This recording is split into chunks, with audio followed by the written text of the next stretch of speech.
बिस्मिल्लाहिर्रहमानिर्रहीम। अस्सलामु अलैकुम स्टूडेंट्स। हाँ जी, आज हमने पढ़ने हैं applications of Kirchhoff's rules. First application है इसकी Wheatstone bridge. It is a device which is used to find unknown resistance of a circuit. It was first invented by Wheatstone, that's why named after him as Wheatstone bridge.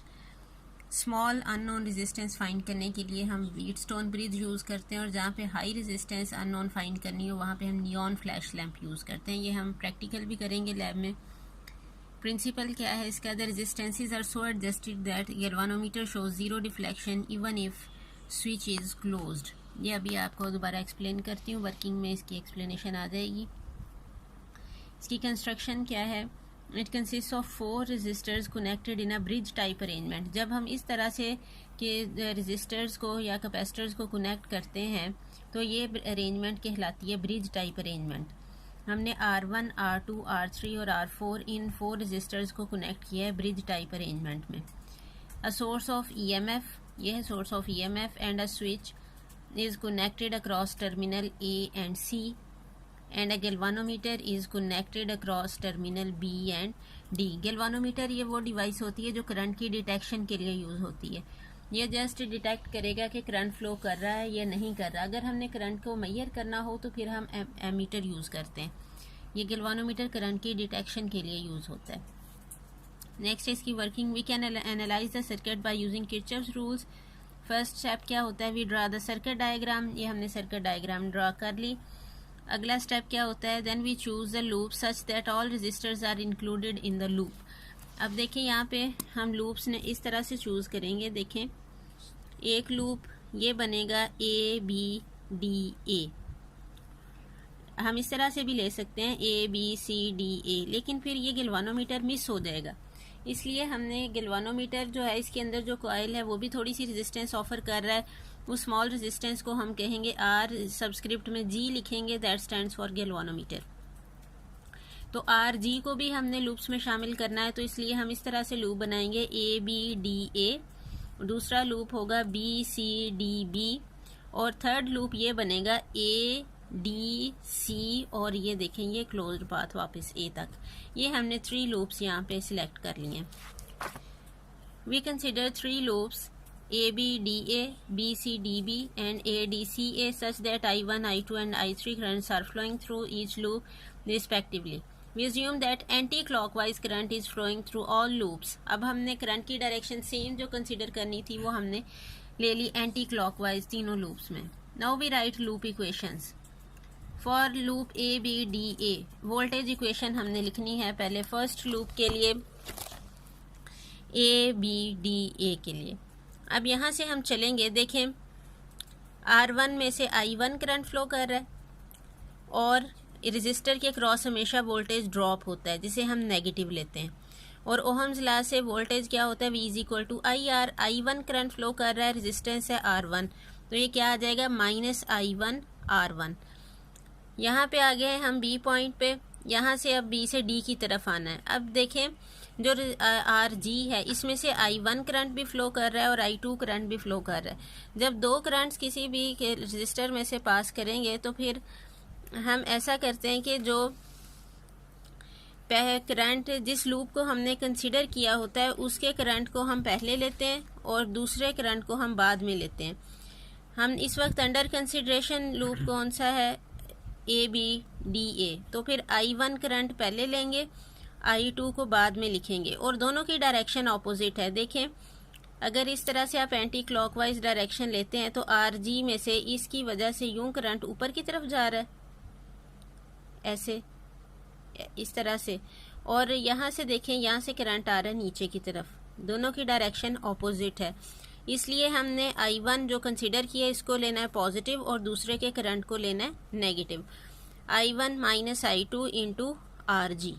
Ohm's law ये है, V is equal to IR. I क्या है? अब I1 minus I2, और resistance है RG. यहाँ भी voltage drop होगा इसलिए नेगेटिव साइन लेंगे.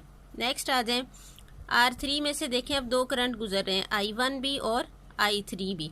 अब हमने कंसीडर कौन सा किया है? लूप I1 करंट वाला लूप कंसीडर किया है, तो इसको पहले लिखेंगे, I3 को बाद में लिखेंगे. तो क्या आएगा? -I1 -I3 into R3 equal to 0। तो ये पहले लूप की इक्वेशन बन गई। एक दफ़ा फिर सुन लें, रजिस्टर के क्रॉस होता है हमेशा वोल्टेज ड्रॉप, तो इसलिए हम ला क्या है V is equal to IR। हमने ये लिख लिया I1 minus I1 R1। RG में से दो करंट गुजर रहे थे, I1 और I2, दोनों अपोजिट डायरेक्शन में फ्लो कर रहे हैं। जो लूप हमने कंसिडर किया इसके करंट को ले लिया हमने पॉजिटिव, दूसरे के लूप को लिया नेगेटिव। तो हमने क्या लिख लिया, टोटल करंट क्या है I1 minus I2 into RG। Negative लिया है क्योंकि रजिस्टर के क्रॉस वोल्टेज ड्रॉप होता है। अगली भी रेजिस्टेंस है, इसके क्रॉस भी वोल्टेज ड्रॉप होगा। अब इसमें से कौन से करंट गुजर रहे हैं, I1 और I3। I1 ये लूप हमने कंसिडर किया, इसके करंट को I1 को पहले लेंगे, I3 को बाद में लिखेंगे। So I1 minus I3 into R3 equal to 0। इसी तरह से हम लिखेंगे सेकेंड लूप की इक्वेशन। तो वोल्टेज इक्वेशन इसकी क्या बनेगी, अब यहाँ से शुरू हो जाएं। देखें R2 में से I2 करंट फ्लो कर रहा है तो हम क्या लिखेंगे, माइनस I2 R2। R4 में से दो करंट फ्लो कर रहे हैं, I2 भी और I3 भी, क्योंकि ये देखें R4 इस लूप में भी शामिल है, इस लूप में भी शामिल है। I2 भी फ्लो कर रहा है, I3 भी फ्लो कर रहा है। ठीक है, इन I2 और I3 दोनों फ्लो कर रहे हैं लेकिन अपोजिट डायरेक्शन में फ्लो कर रहे हैं। तो I2 पहले लिखेंगे, I3 को बाद में लिखेंगे। Minus I2 minus I3 into R4 minus, अब देखें RG में से फिर से दो करंट फ्लो कर रहे हैं, I2 और I1। अब हमने सेकेंड लूप कंसिडर किया है तो इसके करंट को पहले लिखेंगे, दूसरे वाले को बाद में लिखेंगे। तो यहाँ पे क्या लिखेंगे, I2 minus I1 into RG equal to 0। ठीक है, ये हमने लिख ली लूप इक्वेशंस।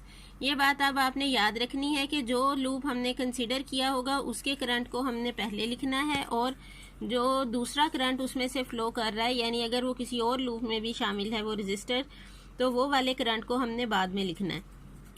और रजिस्टर के क्रॉस हमेशा वोल्टेज ड्रॉप होता है, इसलिए उसको नेगेटिव लेना है। Then we balance the circuit such that point B and D are at same potential. अब हमने इन रेजिस्टेंसेस को इस तरह से एडजस्ट करना है कि B और D इन दोनों का पोटेंशियल सेम हो जाए। जब पोटेंशियल सेम होगा तो गैल्वानोमीटर में से कोई करंट फ्लो नहीं करेगा और गैल्वानोमीटर जीरो डिफ्लेक्शन शो करेगा। या आप ये भी कह सकते हैं कि I1 और I2 जो इक्वल और अपोजिट डायरेक्शन में हैं, ये एक दूसरे को बैलेंस कर देंगे और टोटल करंट सर्किट का जीरो हो जाएगा। और जब गैल्वानोमीटर जीरो रीडिंग शो करेगा, इस कंडीशन को हम नाम देते हैं बैलेंसिंग कंडीशन का। Then no current will pass through galvanometer, then I1 minus I2 will be equal to 0 and I1 will be equal to I2। दोनों की मैग्नीट्यूड सेम होगी I1 और I2 की, लेकिन डायरेक्शन इनकी ऑपोजिट होगी। अब हमने जो इक्वेशन 1 और 2 लिखी है इसमें I1 को इक्वेट कर दें I1 और I2 को। सो माइनस I1 R1 माइनस, देखें I2 की जगह भी I1 पुट करेंगे तो कैंसिल आउट होके 0 हो जाएगा, minus I1 minus I3 into R3 equal to 0। So minus I1 R1 equation की दूसरी तरफ ले जाएं इस फैक्टर को, तो I1 minus I3 into RG आ जाएगा। नेक्स्ट, अब जो दूसरी इक्वेशन है ये, इसमें भी I2 को रिप्लेस कर दें I1 से। सो ये बन गया I1 R2 minus I1 minus I3 into R4 minus I1 cancel होके 0 हो जाएगा। तो ये क्या बचेगा हमारे पास, minus I1 R2 equal to I1 minus I3 into R4। ये आ गई हमारे पास दो इक्वेशंस। अगर हम इन दोनों को डिवाइड कर दें, डिवाइड इक्वेशन 3 बाई इक्वेशन 4, तो हमारे पास देखिए माइनस I1 कैंसिल हो जाएगा, I1 माइनस I3 कैंसिल हो जाएगा। So R1 over R2 will be equal to R3 over R4। It is a balancing condition for Wheatstone bridge. Let R4 be the unknown resistance, then resistances. अगर हम ये कह दें कि ये unknown resistance है, इसीलिए हम यूज़ करते हैं व्हीटस्टोन ब्रिज को, तो R4 इक्वल आ जाएगा R2 over R4 into R1 into R3। और हमने फिर रेजिस्टेंसेस को इस तरह से एडजस्ट करना है कि गैल्वानोमीटर जीरो डिफ्लेक्शन शो करे। That is the working principle of Wheatstone bridge.